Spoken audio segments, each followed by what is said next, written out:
A todos, muito boa tarde. Nós estamos aqui para gravar mais um estudo que nós estamos fazendo semanalmente.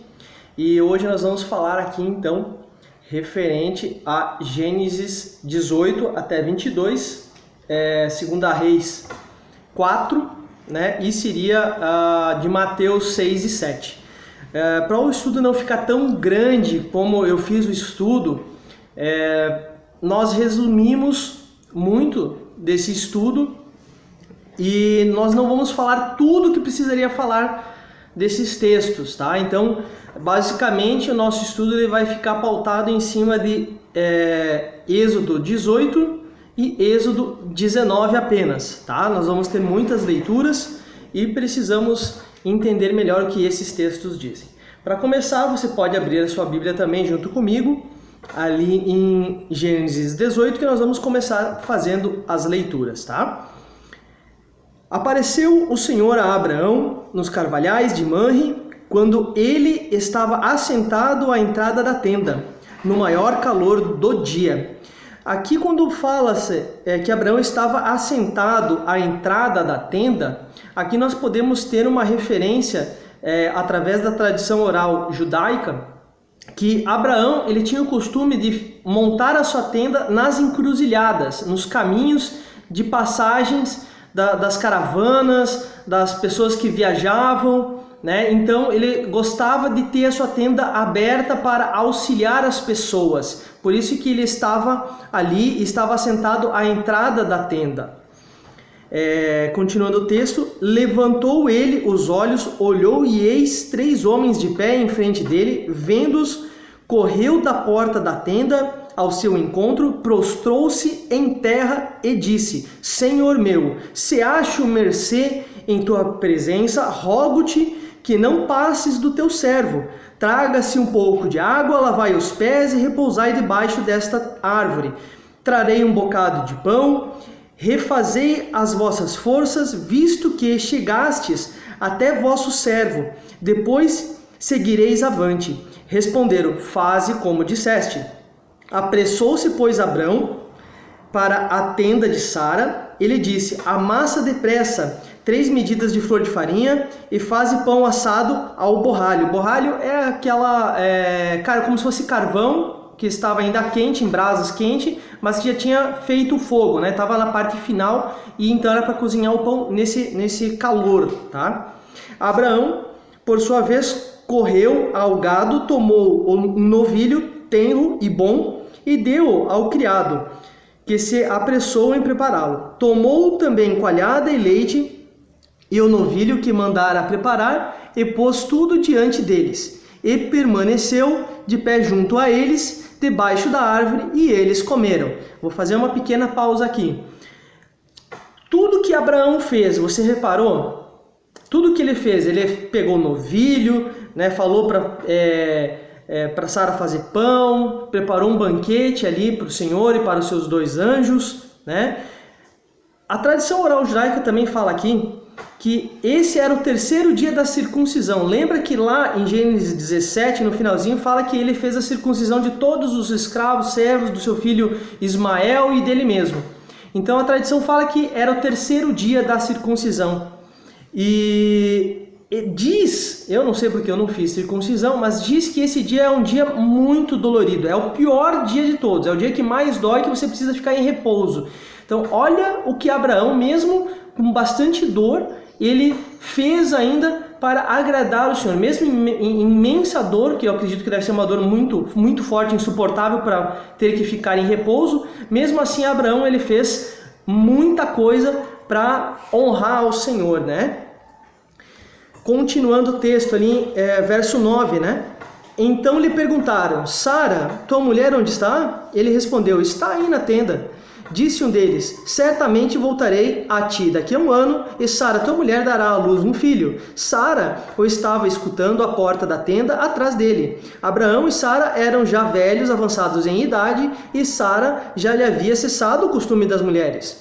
Riu-se, pois, Sara no seu íntimo, dizendo consigo mesma, depois de velha: o Senhor também, o meu Senhor, e velho também, o meu Senhor, terei ainda prazer? Disse o Senhor a Abraão: Por que se riu Sara, dizendo: será verdade que darei ainda luz sendo velha? Acaso para o Senhor a coisa é demasiadamente difícil? Daqui a 1 ano, neste mesmo tempo, voltarei a ti e Sara terá um filho. Então Sara, receosa, o negou, dizendo: não me ri. Ele, porém, disse: não é assim, é certo que riste. Então aqui nós vemos mais uma passagem de risada. Nós vimos que lá no capítulo 17, né, Abraão riu também, e Deus mandou que colocasse o nome do filho de Isaque, que significa ele riu. E aqui novamente, então Sara agora ri, dá risada no seu íntimo, dizendo: será que posso ter ainda um filho? Será que Abraão, sendo já idoso, pode me gerar um filho? Né? Então, e ela sendo estéril, ela duvidou, dentro dela ela duvidou da força de Deus. E Deus aqui no verso 14 diz: acaso para o Senhor a coisa é demasiadamente difícil? Né? E ele faz novamente a promessa: daqui a 1 ano, neste mesmo tempo, voltarei a ti e Sara terá um filho. Né? Cumprindo a promessa que Deus tinha feito lá atrás, alguns dias atrás, para Abraão. Né? Por isso que ele fez a circuncisão de toda a família, e por isso que então Deus se apresenta aqui. Até essa questão desses homens se apresentarem, aqui muitos, e é o que eu também acredito, que esta pessoa, esse homem que se fez presente representando a Deus, era um representante de Deus, né? como se fosse o próprio Cristo, o Messias. É o que eu acredito que era ali também, um representante máximo da plenitude de divindade de Deus, né? Um homem que representava a totalidade de Deus naquele momento. Por isso que Abraão dobrou os seus joelhos e se prostrou diante deste homem. Este homem, ele não era apenas um homem, ele representava a Deus, o Eterno, o Senhor. Por isso que ele se prostrou. Né? Tanto na cultura cristã quanto também no judaísmo, o Messias, ele é alvo também de adoração sem ser idolatria contra o Eterno. Tá? Isso é algo que tem que ficar bem frisado para você também poder entender. Não é idolatria adorar o Messias. O Messias, tanto no judaísmo quanto no cristianismo, ele pode receber adoração.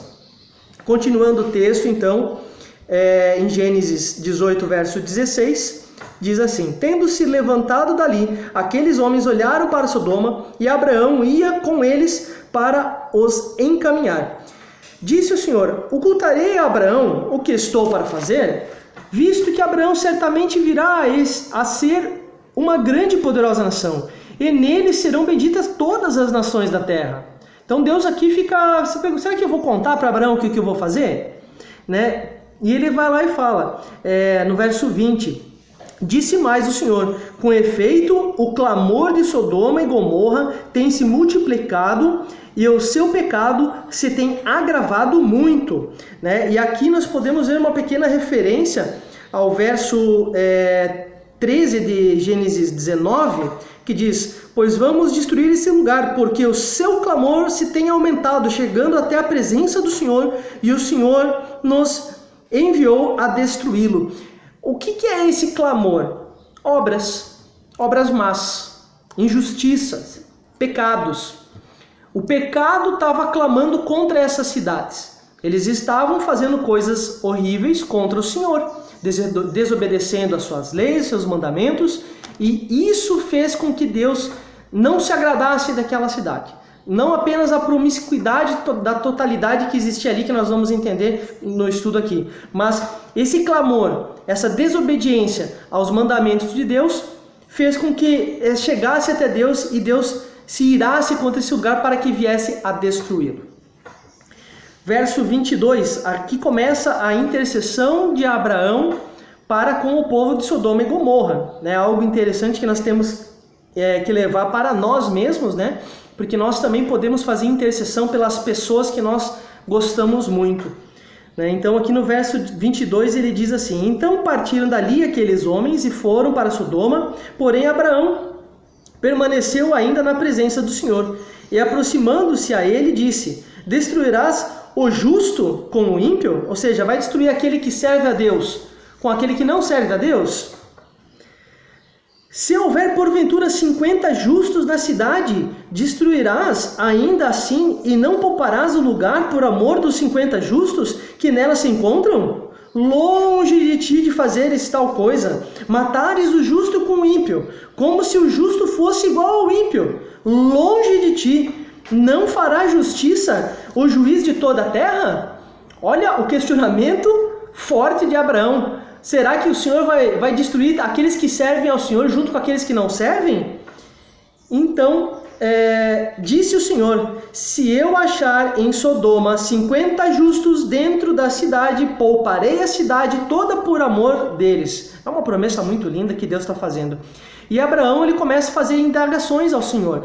Na hipótese, se faltarem 5 para completar 50, então Deus fala que vai poupar os 45. E se porventura houver ali 40, Deus vai poupar todos por causa do amor dos 40. E se houver ali 30? E se houver ali 20? E se houver porventura ali ainda 10? Então Deus fala que pouparia a cidade ainda pelo amor dos 10. Né?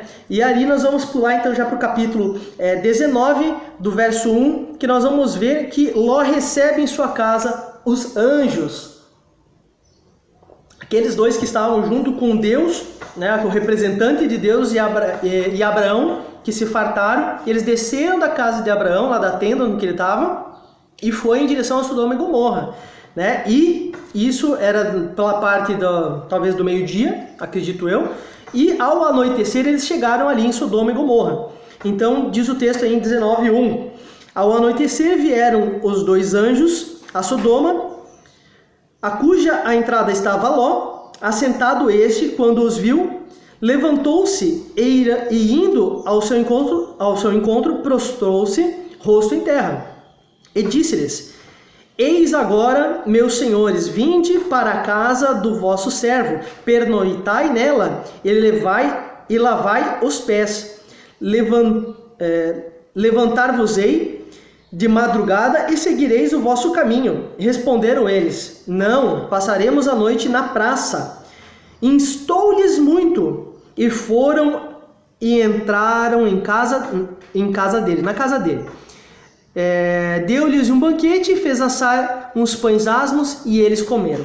Aqui o texto está falando basicamente o seguinte: os anjos foram lá, conversaram com Ló e falaram: nós vamos posar ali na praça, nós não queremos ficar na tua casa. E aqui dá para perceber que o texto fala no verso 3 que instou-lhe muito, ou seja, insistiu muito. Ló fala: não, vocês têm que entrar na minha casa. Porque eu acredito que Ló sabia tudo que estava acontecendo de coisas ruins naquela cidade. Então Ló já estava pensando: não, eu preciso poupá-los, que eles não vejam tudo que está acontecendo nessa cidade, que eles fiquem aqui na minha casa, para que venha correr tudo bem com eles e não venha acontecer nenhum problema com eles nem com a minha família. Mais ou menos isso que eu acredito que Ló pensou. Por isso que instou-lhe muito para entrar dentro da casa deles, para protegê-los, né? Verso 4: mas antes que se deitasse, ou seja, antes de dormirem, os homens daquela cidade cercaram toda a casa, né? Velhos e moços, e chamaram a Ló: onde estão os homens que à noitinha entraram em tua casa? Traze-nos fora a nós para que abusemos deles. Olha só o vocabulário que eles utilizaram. Eles queriam abusar fisicamente dos anjos que estavam ali na casa de Ló. Então Ló saiu à porta e rogou a eles: não façam mal nenhum a esses dois, mas está aqui minhas duas filhas, elas são virgens, façam o que vocês quiserem com elas. E aí vem uma palavra de um deles lá de fora que diz assim: retira-te daí. E acrescentaram: só ele é estrangeiro, veio morar entre nós e pretende ser juiz em tudo. Aqui nós podemos ver que Ló naquele momento, ele também tinha essa função de juiz na cidade. Ele tinha essa função, ele estava desempenhando essa função de querer talvez tentar ajudar, mas ele encobertava. Talvez ele fazia esse sinal, fechava os olhos, talvez para muitas coisas que aconteciam ali em Sodoma e Gomorra, mas ele tentava ser juiz, tentava ajudar as pessoas de alguma forma. Não sei de qual forma que é, porque a Bíblia não diz, mas aqui diz que pretende ser juiz em tudo, ou seja, quer arbitrar em tudo, quer colocar o dedo em tudo, né? E aí eles prometem que vão fazer coisas piores com Ló. Esses chegaram até a porta para tentar arrombar, porém os homens estenderam a mão, fizeram entrar a Ló e fecharam a porta. E feriram todos de cegueira, que tentaram achar a porta e não encontraram. Então disseram os homens a Ló: tens aqui alguém mais dos teus, genro, teus filhos ou filhas, todos quanto tens na cidade, fazei-os sair desse lugar. Ou seja, os anjos alertam, você tem mais algum conhecido, mais algum familiar? Vai lá e fala com eles, porque nós vamos destruir tudo aqui. Tá? Então vai lá, aproveita essa oportunidade que tem, tenta tirar eles aqui também. Né? Então aqui daí fala novamente do clamor no verso 13 que eu li anteriormente. No verso 14, então Ló saiu e falou com seus genros, aos que estavam para se casar com suas filhas, e disseram: levantai-vos, sai desse lugar, porque o Senhor há de destruir a cidade. Acharam, porém, que ele gracejava com eles, ou seja, acharam que Ló estava brincando com eles. Né? Não acreditaram que Ló podia estar falando algo verdadeiro, algo que poderia acontecer com eles. Né? E não saíram. Ao amanhecer, apertaram os anjos com Ló, dizendo: levanta-te, toma tua mulher e tuas 2 filhas, que aqui se encontram, para que não pereças no castigo da cidade. Aqui também é uma promessa. Ló, sai daqui. Leva que você pode levar aqui das 2 filhas, da tua esposa, porque não tem mais tempo. Tem que destruir esse lugar, não aguento mais. Verso 16. Como, porém, se demorasse, pegaram os homens pela mão, a ele, a sua mulher e suas filhas, sendo-lhe o Senhor misericordioso, e o tiraram, e o puseram fora da cidade. Ou seja, pegaram: Ló, sai daqui, Ló, vai embora, Ló, chega, vai, agora. E pegaram pelo braço e levaram, empurraram Ló para fora da cidade.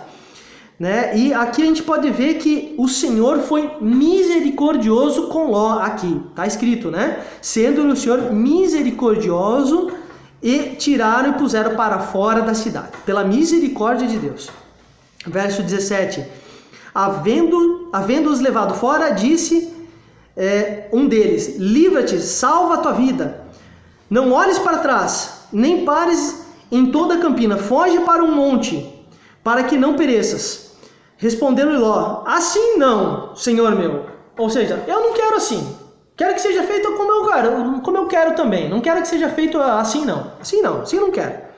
Verso 19. Eis que o teu servo achou mercê. Ou seja, o Senhor teve misericórdia de mim. Então o Senhor me salvou pela tua graça. Obrigado por salvar. E engrandeceste em tua misericórdia, que me mostraste, salvando-me a vida. Não posso escapar no monte, porque receio que o mal me apanhe e eu morra. Verso 20. Eis aí uma cidade perto para a qual eu posso fugir, e é pequena. Permita que eu fuja para lá, porventura não é pequena? E nela viverá a minha alma. Ou seja, ele vai poder se refugiar, viver nesse lugar. Verso 21. Disse-lhe: quanto a isso estou de acordo, para não subverter a cidade de que acabas de falar. Esse texto aqui eu quero frisar para você: para não subverter a cidade de que acabas de falar. Ou seja, a cidade que ele ia descer, para morar ali, para se habitar ali, para poder se abrigar nesse lugar. Então acontece a destruição. Saiu o sol sobre a terra. Aliás, ali no verso 22 eu não li, que aquele lugar ali se chamou Zoar, o nome da cidade onde que Ló habitou. Verso 23. Saiu o sol sobre a terra quando Ló entrou em Zoar. Então fez o Senhor chover enxofre e fogo da parte do Senhor sobre Sodoma e Gomorra, e subverteu aquelas cidades. Ou seja, destruiu a tudo. E toda a campina e todos os moradores da terra, o que nascia na terra, e a mulher de Ló olhou para trás e converteu-se numa estátua de sol, ou seja, morreu. Tendo-se levantado Abraão, de madrugada foi para o lugar onde estivera, na presença do Senhor, e olhou para Sodoma e Gomorra, e para toda a terra da campina, e viu que da terra subia fumaça, como a fumarada de uma fornalha. Ou seja, imagina o fogo que subiu. 2 cidades, digamos assim, na verdade ali era composto de 5 cidades, 5 vilas naquele povoado ali, mas imagina o fogaréu que subiu, tudo que subiu ali, a fumaceira que foi, E verso 29, ao tempo que destruía as cidades da campina, lembrou-se Deus de Abraão e tirou a Ló do meio das ruínas, quando subverteu as cidades em que Ló habitara.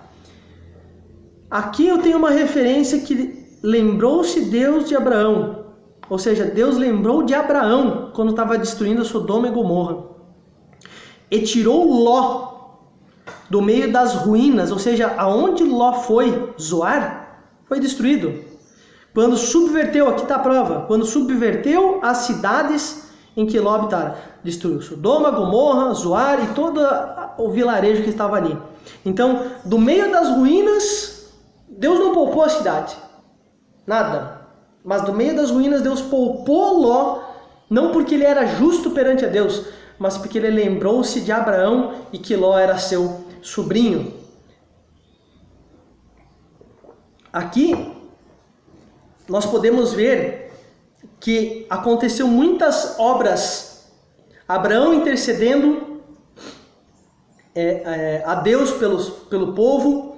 Nós podemos, se fosse continuar, nós tínhamos mais textos. No capítulo 22, o título diz: Deus prova a Abraão o sacrifício que ele iria fazer de Isaac. Nós não vamos entrar em todos esses textos, mas aqui nós podemos ver as obras que Abraão fez para Deus, mesmo em meio à circuncisão, levantou para fazer, servindo a Deus. Aqui nós vemos que as obras más de Sodoma e Gomorra fizeram com que a cidade clamasse contra eles mesmos e que a cidade foi destruída. E eu quero chamar a atenção de vocês para exatamente isto: obras boas e obras más, justiça e injustiça. Eu quero que vocês acompanhem os textos que eu quero ler aqui para vocês, em 2 Timóteo 2, tudo que tem aqui escrito em 2 Timóteo 2, 3 e os textos que nós vamos ler, você vai entender melhor o que são obras boas, obras más, o que é justiça, injustiça, justo, injusto, o que é obedecer à lei de Deus e o que não é obedecer à lei de Deus, ou a desobediência para a lei de Deus. Em 2 Timóteo 2, aqui no verso 19, tenho minha colinha aqui do lado para não esquecer, diz assim: entretanto, o firme fundamento de Deus permanece tendo este selo: o Senhor conhece os que lhe pertencem, ou seja, o Senhor conhece os que lhe pertencem, e mais, aparta-se da injustiça todo aquele que professa o nome do Senhor. Então nós temos que nos apartar de toda a injustiça, todos aqueles que proclamam o nome do Senhor. Verso 21. Assim, pois, se alguém a si mesmo se purificar destes erros, será utensílio para a honra, santificado e útil ao seu possuidor, estando preparado para toda boa obra. Aqui nós temos então uma referência de injustiça, é diferente de boa obra.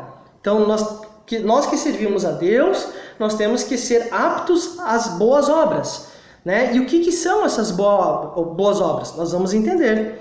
Verso 22. Foge, outro assim, das paixões da mocidade, ou seja, sai daqueles pecados que você cometia e segue a justiça, segue a fé, segue o amor, segue a paz com os que de coração puro invocam o Senhor. Aqui nós temos 4 coisas que nós precisamos seguir: a justiça, a fé, o amor e a paz. Para todos aqueles que têm coração puro e que invocam o Senhor. Ou seja, aqueles que querem servir a Deus têm que ter isso dentro dele: a justiça, a fé, o amor e a paz. Vamos ler agora 2 Timóteo 3. E eu tenho uma pergunta: o que evidencia então as obras más? 2 Timóteo 3, do verso 1 ao 5, ele vai dar uma referência a isso. Sabe, porém, isto: nos últimos dias sobrevirão tempos difíceis, pois os homens serão egoístas, avarentos, jactanciosos, arrogantes, blasfemadores, desobedientes aos pais, ingratos e irreverentes, desafeiçoados, implacáveis, caluniadores, sem domínio de si, cruéis, inimigos do bem, traidores, atrevidos, enfatuados, mais amigos dos prazeres que amigos de Deus, tendo fama de piedade, negando-lhe entretanto o poder. Foge também destes. Nós temos mais textos que eu acho que agora não vou ler porque o tempo vai ser curto, mas você pode ler, está lá em 1 Coríntios 6, do verso 9 ao 11, está lá em Gálatas 5, que é as obras da carne, bem conhecido o texto, do verso 18 e 19, depois mais para frente até o verso 23 tem o fruto do Espírito, E também você pode ler lá em Apocalipse 22, 15, também vai falar sobre essas obras más. O que são obras más? Todos esses textos que eu falei aqui, você pode ler com calma ali na sua casa e você vai entender melhor o que são obras más perante ao Senhor, tá bom? Mas aí vem outra pergunta. Somos salvos pela graça e pelas obras? O que você acha? As obras fazem parte da nossa salvação? Não, sim, nós somos salvos exclusivamente pela graça, mas e o que as obras fazem para nós? O que isso tem a ver? Né?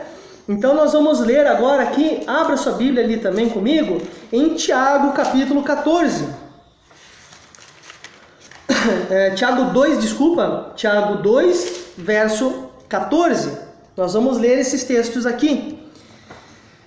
Tiago 2, verso 14 diz assim: Meus irmãos, qual é o proveito se alguém disser que tem fé, mas não tiver obras? Por acaso, semelhante fé pode salvá-lo? Se você tem fé, mas não tem obras, essa fé que você tem pode te salvar?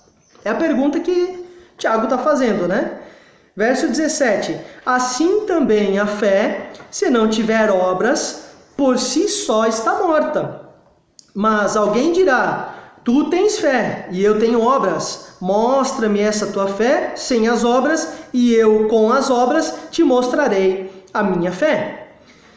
Verso 20: Queres, pois, ficar certo, ó homem insensato, de que a fé sem as obras é inoperante? Olha as perguntas que Tiago está fazendo, não sou eu, é Tiago que está fazendo aqui, né? Não foi por obras que Abraão, o nosso pai, foi justificado quando ofereceu sobre o altar o próprio filho Isaque? Vê como a fé operava juntamente com as suas obras. Com efeito, foi pelas obras que a fé se consumou. E se cumpriu a escritura, a qual diz: Ora, Abraão creu em Deus, e isso lhe foi imputado para a justiça. Verificais que uma pessoa é justificada por obras e não por fé somente. Quem está falando é Tiago aqui, não sou eu que está falando, eu estou lendo apenas o texto bíblico que tu está lendo comigo aqui em Tiago 2. Verso 24, repete: Verificais que uma pessoa é justificada por obras e não por fé somente. Né? E verso 26, porque assim como o corpo sem espírito é morto, assim também a fé sem obras é morta. Ou seja, você está vivo, Deus te concede o fôlego de vida, o espírito dele, você recebe vida, você se transforma alma vivente, como diz lá em Gênesis 2:7. E a partir desse momento, você tem o fôlego de vida, se torna alma vivente e você vive. Sem o espírito de Deus, sem o fôlego de vida, você não vive. A mesma coisa a tua fé. Sua fé sem obras serve para nada. Não serve para nada. É o que Tiago está falando aqui, ó. Porque assim como o corpo sem espírito é morto, assim também a fé sem obras é morta. E o que são obras? O que são obras? Nós vamos entender o que são obras. Vamos ler mais um texto antes de entrar, para você entender melhor. Abra agora ali em Romanos, capítulo 2, verso 13, que diz assim: Porque os simples ouvidores da lei não são justos diante de Deus, mas os que praticam a lei hão de ser justificados.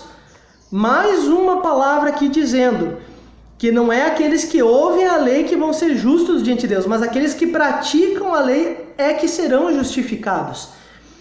E agora?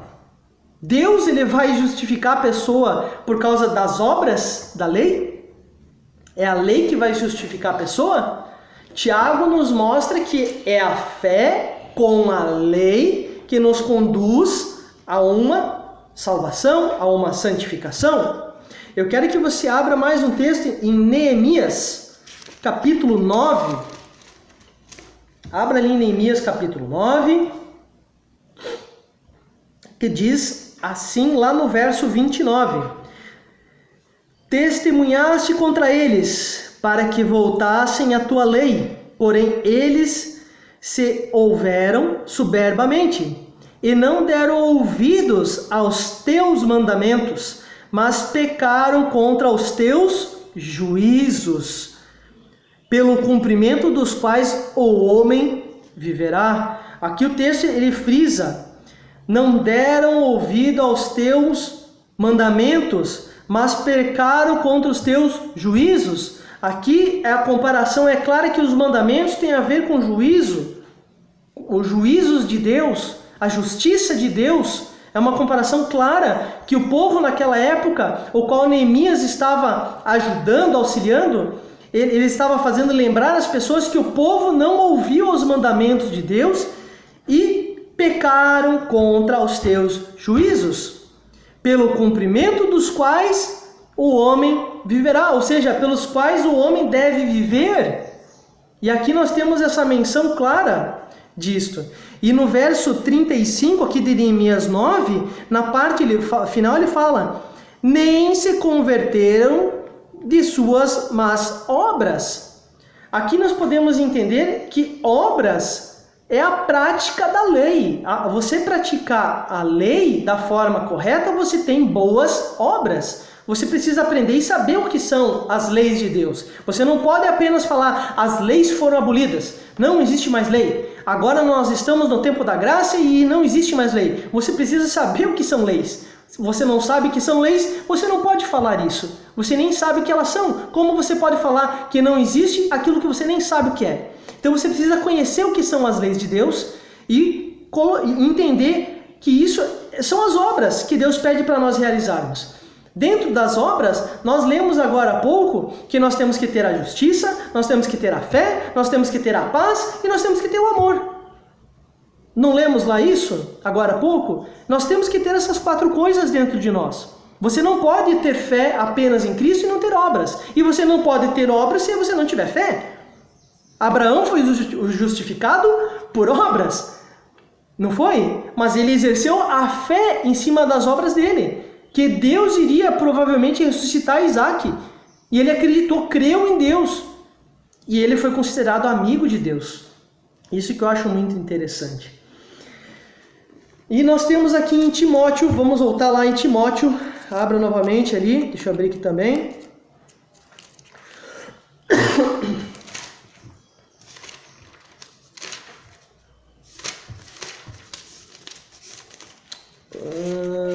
Timóteo.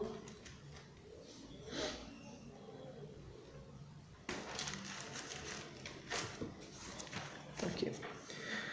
2 Timóteo 3, versos 16 e 17 é um texto muito conhecido e que diz: toda a escritura é inspirada por Deus e útil para o ensino, para a repreensão, para a correção, para a educação na justiça, a fim de que o homem de Deus seja perfeito e perfeitamente habilitado para toda boa obra. Aqui o texto é bem claro. Toda a escritura, toda a Torá, toda a Taná, toda a parte do Antigo Testamento, porque não existia novo nesse momento, é inspirada por Deus e útil para ensinar. Útil para que mais? Para a repreensão. Útil para quê? Para a correção. E para que mais? Para a educação na justiça. E a fim do quê? A fim de que o homem de Deus seja perfeito e perfeitamente o quê? Habilitado para o quê? Para toda boa obra. A obra, ela deve ser feita, a boa obra deve ser feita com base no que você aprende dos escritos do Antigo Testamento em cima da lei de Deus, da Torá. E eu quero finalizar com vocês, que o vídeo já está ficando enorme e eu não queria que ficasse tão grande. Abra lá em Apocalipse, teria mais textos para ler, e eu não vou poder ler para vocês, mas abra em Apocalipse 22, verso 11, e aqui eu vou fazer a finalização. 22, 11. Continue injusto fazendo injustiça, continue imundo ainda sendo imundo, o justo continue na prática da justiça, e o santo continue a santificar-se. E eis que veio sem demora, e comigo está o galardão, que tenho para retribuir a cada um segundo as suas obras. Verso 17. O Espírito e a noiva dizem: vem. Aquele que ouve, diga: vem. Aquele que tem sede, venha. E quem quiser, receba de graça a água da vida. Verso 20. Aquele que dá testemunho dessas coisas diz: certamente venho sem demora. Amém. Vem, Senhor Jesus. Meus irmãos, esse estudo que foi longo e deveria ser mais longo ainda, porque tem muito conteúdo que eu finalizo aqui, eu quero que vocês entendam que as obras da lei, elas são válidas sim, também para a justiça daquele que serve a Deus, aquele que serve a Jesus, aquele que desempenha a fé em Cristo. Da mesma forma que para Abraão foi imputado justiça, porque ele teve obras e através das suas obras ele teve fé, ele acreditou em Deus. Na mesma forma que você também acredita em Deus, você deve executar obras. Você tem que conhecer o que a Bíblia tem a ensinar. Não pense que apenas o Novo Testamento ou a Brit Hadashah, ela vai te ensinar todas as coisas. Não vai te ensinar todas as coisas. Você tem que buscar também o conhecimento no que Deus diz que é inspirado. Como nós lemos lá em 2 Timóteo 3, verso 16 e 17. Que ela fala que toda a Escritura é inspirada por Deus. Então que você tenha a Escritura inspirada de Deus dentro do seu interior, dentro do seu íntimo, dentro de você, como você pode ler em Jeremias 31, como você pode ler lá em Hebreus 8, verso 10, Hebreus 10, verso 16, como você pode ler também, se não me engano, em Ezequiel 36, que você tem um coração moldado por Deus, e você só pode ter esse coração moldado por Deus se você tiver a sua palavra, a Escritura, dentro de você. E assim você vai se moldando a cada dia. Ninguém é perfeito. Ninguém será perfeito como foi o nosso Senhor e é o nosso Senhor. Mas nós devemos buscar essa perfeição, porque isso é conhecido como santificação. Quando você coloca em prática aquilo que você aprende, você demonstra, aliás, santificação para Deus. Você busca se santificar, você busca melhorar. E é isso que eu quero que você venha entender. Fé sem obras é morta. Amém? Que Deus abençoe a todos e até um próximo estudo.